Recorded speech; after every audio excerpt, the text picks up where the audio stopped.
Boa noite. Mais uma vez aqui com vocês. De vez em quando eu apareço. Não muito, porque é o dia da minha tarefa em outra casa espírita, então apareço poucas vezes aqui.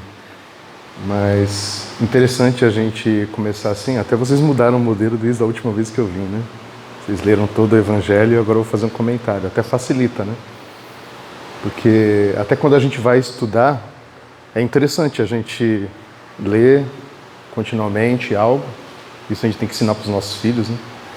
E depois a gente lê de novo, prestando atenção em algumas palavras que a gente não entende, para depois a gente ler uma terceira vez e assim compreender. Então é um pouco isso que vocês estão fazendo aqui, né? Injúrias e violência. A palavra injúria ela não é muito comum, né?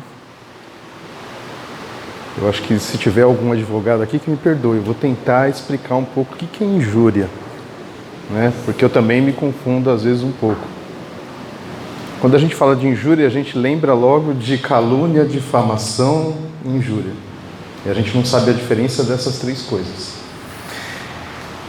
Bem brevemente, de uma forma bem simples, calúnia é quando você acusa alguém de um crime ou de algo que a pessoa não tenha cometido. E a pessoa sofre as consequências de uma fake news. Aí que a gente inventou, né? Que isso é comum hoje em dia esse termo, né?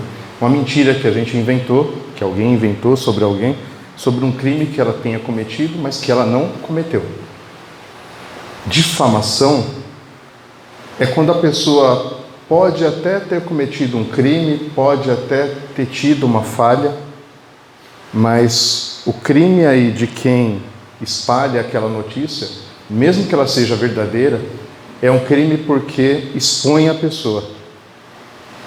Então é um crime expor. Se alguém está devendo para você, cobre, mas não expõe a pessoa. É da lei brasileira que isso é um crime. Ninguém pode ser exposto, ninguém pode ser humilhado. Não é? Injúria. Injúria é uma difamação que os outros não ouviram. Né? Pelo que eu entendi é isso. Né? Até no direito é dito que é um ilícito penal praticado por quem ofende a honra e dignidade de outrem.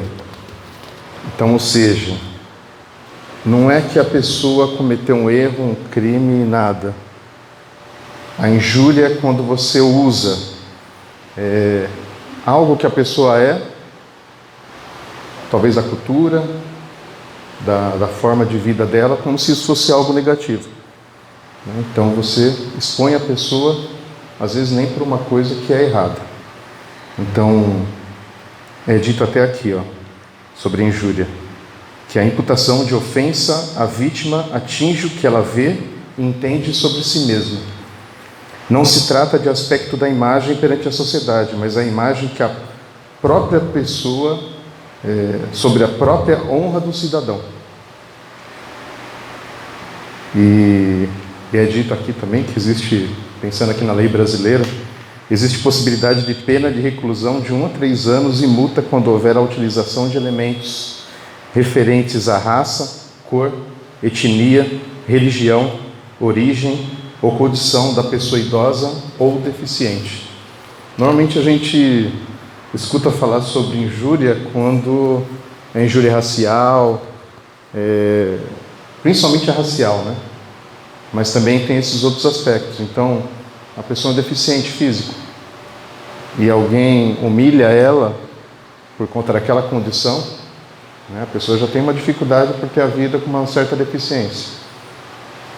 Então, isso é uma injúria, quando você ofende de acordo com aquela condição que ela tem. Então, isso é injúria. É interessante que a gente está falando sobre isso, né? Sobre injúria e violência. As duas coisas vêm juntas.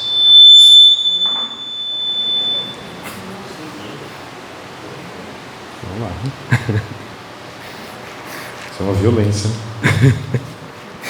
Então, injúria e violência. Então, quando Jesus traduz todas as leis, né? Quando um discípulo pergunta para Jesus se existiria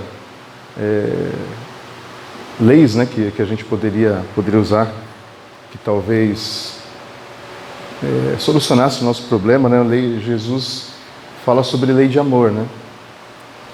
Jesus fala: amar a Deus acima de todas as coisas e ao próximo como a si mesmo. Então, quando a gente tem esse ensinamento de Jesus, a gente já pode entender que a violência e a injúria é algo que contraria essa lei, né? Então, nesse capítulo, é falado aqui não só da questão da violência, mas é falado até das palavras.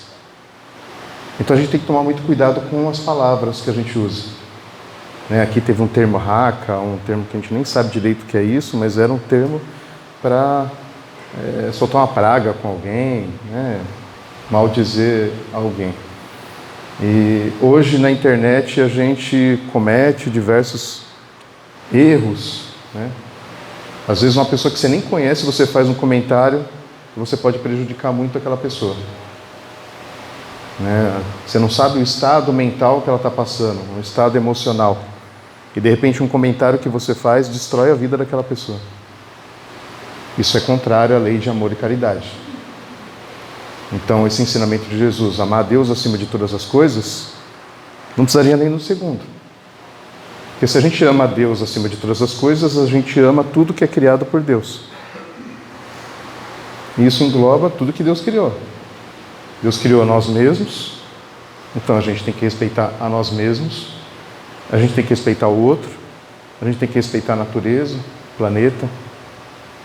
Vai enfrentar, estão falando que a gente vai enfrentar 45 graus, né? É culpa nossa. A gente não respeitou o planeta. Acho que vai ser um pouquinho difícil. Talvez algumas pessoas tenham problema de saúde por conta disso. Por conta da ofensa que a gente fez. Como que você ama a Deus se você não respeita a criação dele? Mas Jesus traz essa outra medida, né? Amar o próximo como a si mesmo. Então, a partir do momento que você tem uma referência, fica mais fácil de respeitar essa primeira lei. Aquilo que eu não gostaria que fosse feito para mim, eu não quero fazer para o outro. Né?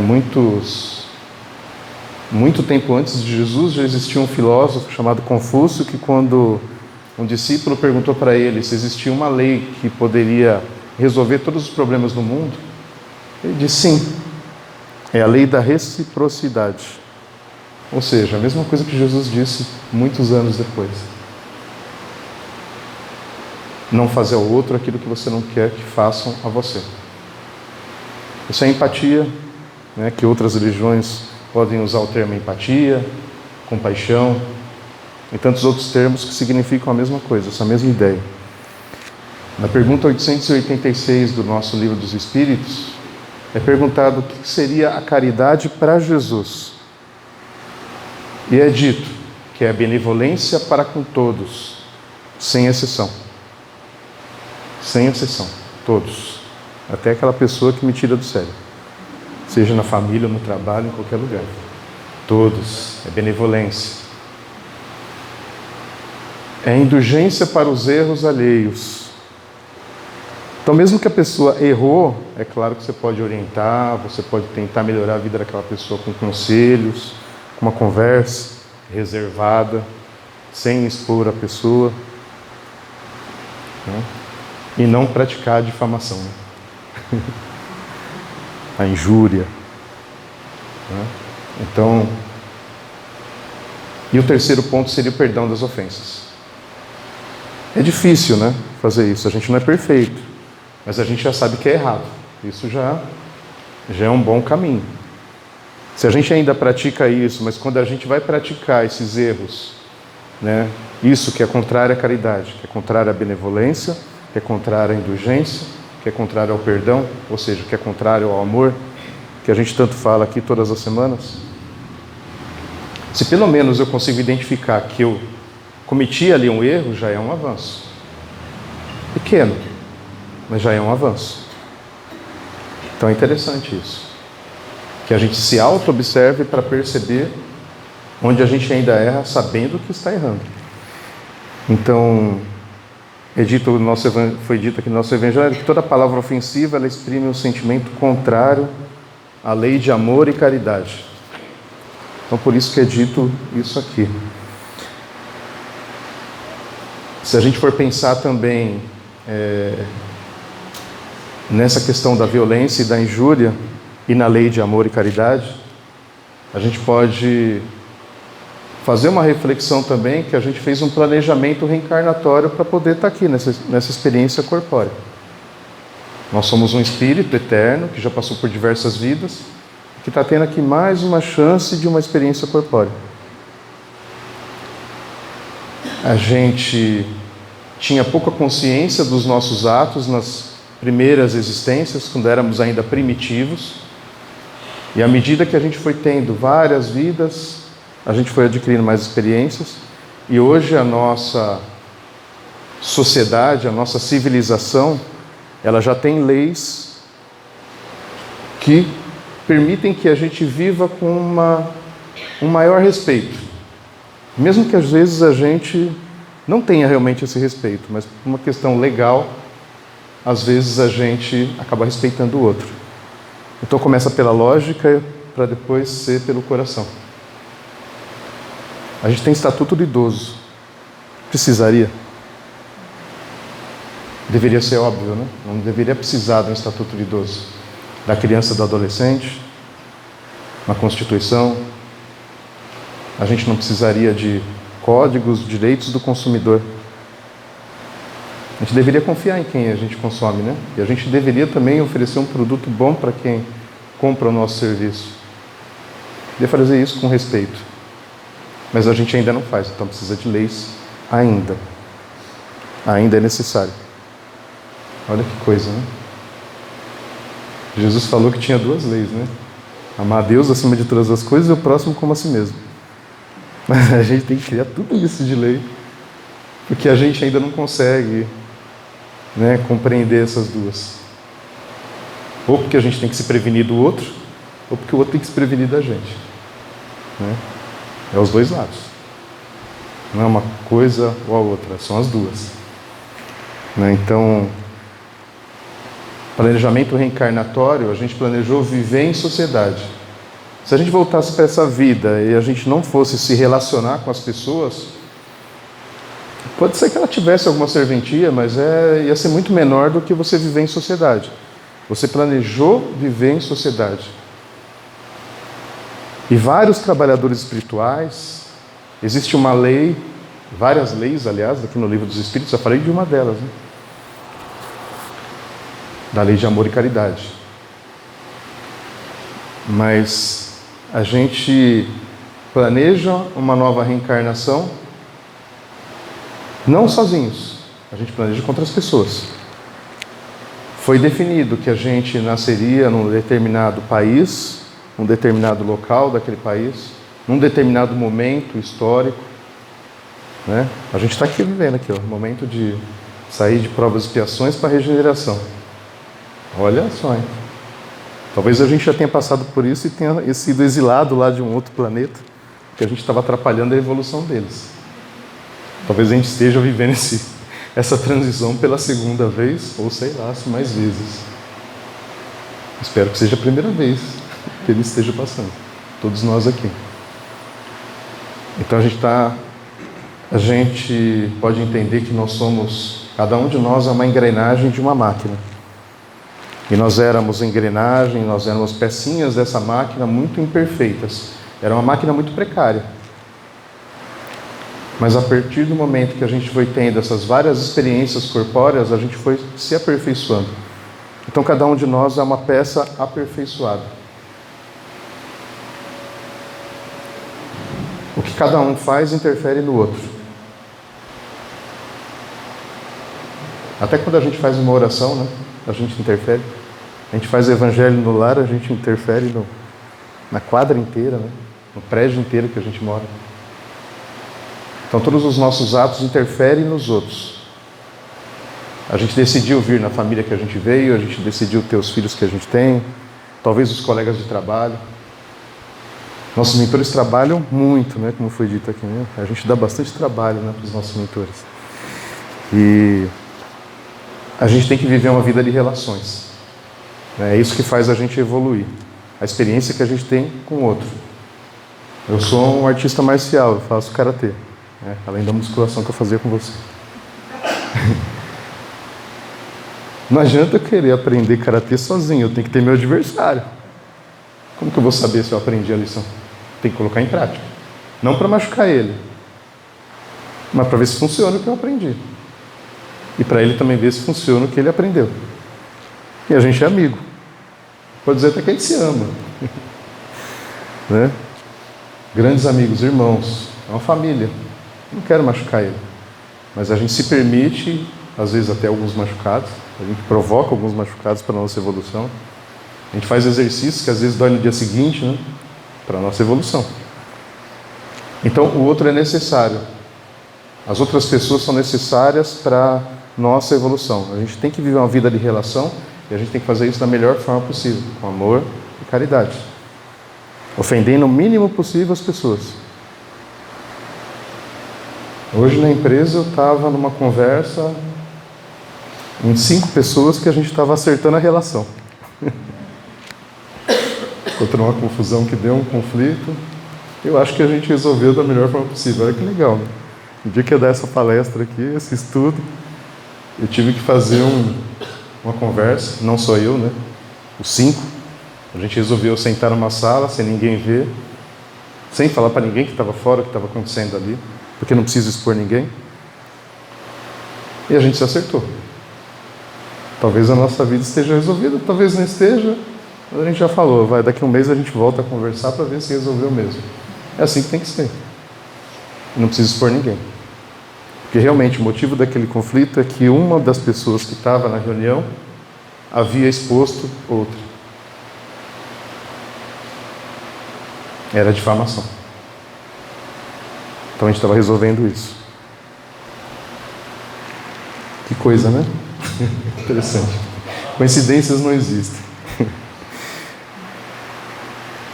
Então tem essa lei de caridade. Deixa eu ver aqui, está quase acabando. Então, ele questiona também os bens materiais, né? Aqui nessa segunda parte que foi lida, ele questiona também os bens materiais. E a gente pode entender que os bens materiais também. O que Jesus fala? Meu reino não é desse mundo. Mas aqui está falando de bens materiais, né? O nosso Evangelho explicou um pouco.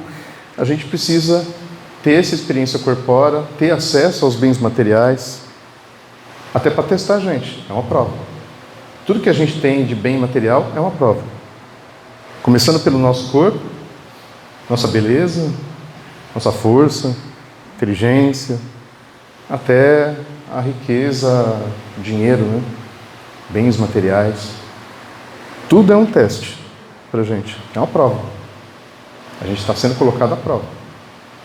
Então a gente tem que passar por isso. E na oração, que a gente faz sempre no começo, né? Aqui no nosso Evangelho ele foi falado, a gente fala na oração, né? A vontade do Pai, assim na terra como no céu, né? Que falou, a justiça, assim na terra como no céu. A gente é agente de transformação para um mundo de regeneração. Nós somos agentes de transformação. A gente está em ação. A caridade é a gente colocar esse amor que a gente sente em ação, em prática. Não adianta sentir o amor, a gente tem que colocar o amor em ação.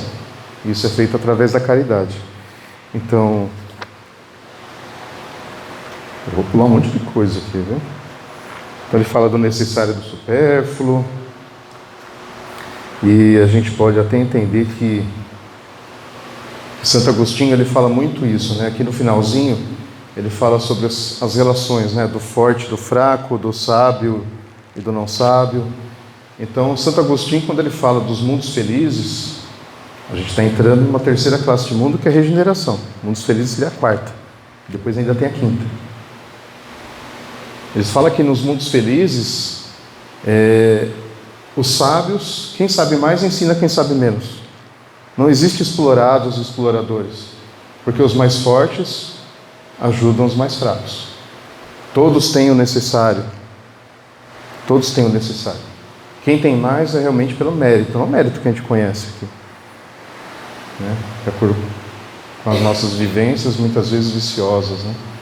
erradas, né? Nossas referências. Realmente o mérito de alguém fazer mais, mas todos têm um mínimo. Que bom seria, né? Se a gente pudesse desempenhar as nossas habilidades tendo o mínimo, não ter que correr atrás da sobrevivência. Então, em mundos superiores, eles não lutam pela sobrevivência, eles lutam pela vivência, né? Então, a gente tem uma sociedade que ela é muito difícil, né? Então, eu peguei aqui uma parte aqui do nosso livro dos Espíritos que ilustra bem essa questão. Eu até pensei, eu vou pegar a lei de sociedade, mas eu não sei porquê, e tudo tem um porquê, eu peguei a lei de destruição. Claro que eu não vou ler as perguntas aqui, senão a gente vai tomar muito tempo, mas só fiz algumas observações. Dentro da lei de destruição existe uma parte que fala sobre crueldade. E é dito aqui nas perguntas que a destruição ela pode ser útil. No caso, eu faço compostagem. Então, eu pego uma coisa que está estragando, que está sendo destruída, que a minhoca vai lá comer e terminar de destruir, e vai virar adubo. Então, a destruição ela pode ser útil, né? A gente termina uma vida, a gente chega ao final de uma vida, porque a gente teve várias experiências, a gente vai passar, vai desencarnar, e a gente vai ter uma outra vida. É necessário a destruição de uma vida para que você possa continuar as experiências numa posterior. Não é só para reparar aquilo que você fez errado, é também para você dar continuidade em novos desafios. Então, a lei de destruição, ela pode ser útil ou não. Então, a lei de destruição ela é útil, mas a destruição em si ela pode ser útil ou não. Já a crueldade, ela nunca é útil. Ela é sempre consequência de uma natureza má. Então, Deus não criou ninguém, não criou lá o Zelensky, o Putin para fazer uma guerra. Isso não é de Deus, isso é invenção dos homens e várias outras que tem pelo mundo. Então, e é dito também que os povos primitivos eles são mais cruéis. Por quê? Porque eles têm mais necessidades materiais. Eles não sabem o que a gente sabe, que existe a vida após a morte. Eles não sabem o que é uma colônia espiritual. Eles não sabem que um dia vai existir mundos felizes. Não tem essa referência. A vida deles é puramente material. Então, a partir do momento que você tem uma vida muito material, você também tem tanto influência de espíritos inferiores, como também você tem também pensamentos inferiores. Até a gente pensar que, se a gente se distancia da lei de amor e caridade, que tanto nos aproxima dos nossos mentores, se a gente se distancia, a gente pratica a violência e a injúria, a gente está abrindo caminho para obsessores. A gente que é espírita, a gente gosta de falar bastante, né, de obsessão. É a gente que abre uma porta. Quando a gente entra num sentimento ruim, quando a gente entra naquela frequência baixa, a gente se conecta com eles. Se a gente está com uma frequência alta, eles não conseguem. Então é uma prevenção também contra isso. Então é dito que no mundo primitivo, né, existe um senso moral. É interessante isso que ele fala numa das perguntas. Que mesmo os seres primitivos, eles têm um senso moral, mas ele está em estado latente. Ele é igual uma sementinha que você guarda lá numa gaveta, que um dia você lembrou que tem ela, aí você coloca lá na terra, coloca água, coloca sol, e de repente ela vira uma rosa branca aqui para a gente distribuir. Era uma sementinha, estava parado. Enquanto você não dá um start ali, você não inicia um processo de expansão, ela vai continuar uma semente. Então a gente está sendo estimulado de acordo durante várias vidas que a gente teve para que a gente tenha essa evolução. Mas esse bem está dentro de nós, mesmo da pessoa mais cruel, está lá, em estado latente, pronto para despertar em algum momento, em alguma das vidas que aquela pessoa tenha. Eu só vou ler para vocês aqui a pergunta 756, porque ela é bem o finalzinho que a gente leu aqui do Evangelho. Ele pergunta o seguinte: a sociedade dos homens de bem, ela será um dia expurgada dos malfeitores? A humanidade progride. Esses homens dominados pelo instinto do mal que se encontram deslocados entre os homens de bem, desaparecerão, pouco a pouco, como o mau grão é separado do bom quando o joio é irado. Mas renascerão em outro invólucro. Então, com mais experiência, compreenderão melhor o bem e o mal. Tens um exemplo nas plantas e nos animais, que o homem aprendeu como aperfeiçoar, desenvolvendo-lhe qualidades novas. Pois bem, é só depois de muitas gerações que o aperfeiçoamento se torna completo. Essa é a imagem das diversas existências do homem. É exatamente isso. Com as plantações a gente não faz isso, a gente não vai selecionando os grãos e vai melhorando a plantação, os produtos que a gente vai produzindo. A gente vai melhorando aquilo. Então assim também é essa melhora que Deus faz com a gente vida após vida, de acordo com as experiências que a gente tem. Ou pela dor ou pelo amor, mas a gente sempre sai melhor do que a gente chegou. Ninguém perde nenhuma das experiências que adquiriu, nenhuma das habilidades. Talvez ela fique guardadinha ali num arquivo, para você não utilizar ela de forma errada. A partir do momento que você tenha condições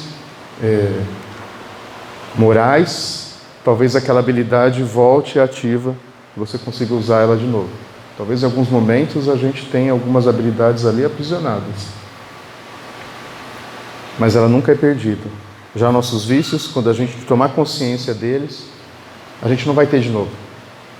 Eles não voltam. Se a gente entendeu sobre um erro que a gente cometeu, entendeu que aquilo é errado, a gente não vai voltar a cometer ele. Não faz sentido, não tem lógica. Mas primeiro a gente aprende pela razão, para depois aprender pelo coração. Já passei bastante. Então, a gente falou aqui de destruição. Quando a gente fala de violência, injúria, a gente está falando de destruição. Daquilo que nos desvia das leis naturais que a gente estuda aqui no nosso livro dos Espíritos. Isso nos desvia. Quando a gente se guia pela lei de amor e caridade, todos os nossos passos, nossas ações, a gente volta para esse caminho. A gente volta para a fila. É como se a gente estivesse seguindo uma fila e a gente saísse da fila. Demorou tanto para chegar naquele lugar e a gente desvia, né? Não tem foco. Aí quando a gente volta para a lei de amor e caridade, a gente volta para a fila. Que fila que é essa? Mais próximos de Deus, mais próximos da felicidade, de mundos mais evoluídos, e assim por diante. Dependendo das nossas ações, acho que a gente até volta um pouquinho, né? Mas se a gente olhar bem, a gente não pode desanimar. A gente tem que olhar para trás e ver o quanto que a gente já evoluiu desde que a gente foi criado como seres selvagens. Está longe ainda o fim, mas a gente andou bastante. Então não pode desanimar. Que o Mestre Jesus esteja com todos vocês, que durante o sono físico a gente possa fazer várias reflexões, vocês possam ter algumas experiências como eu tive hoje na empresa. Boas, de resolver o problema sem machucar o outro, de forma reservada, sem expor ninguém. Obrigado.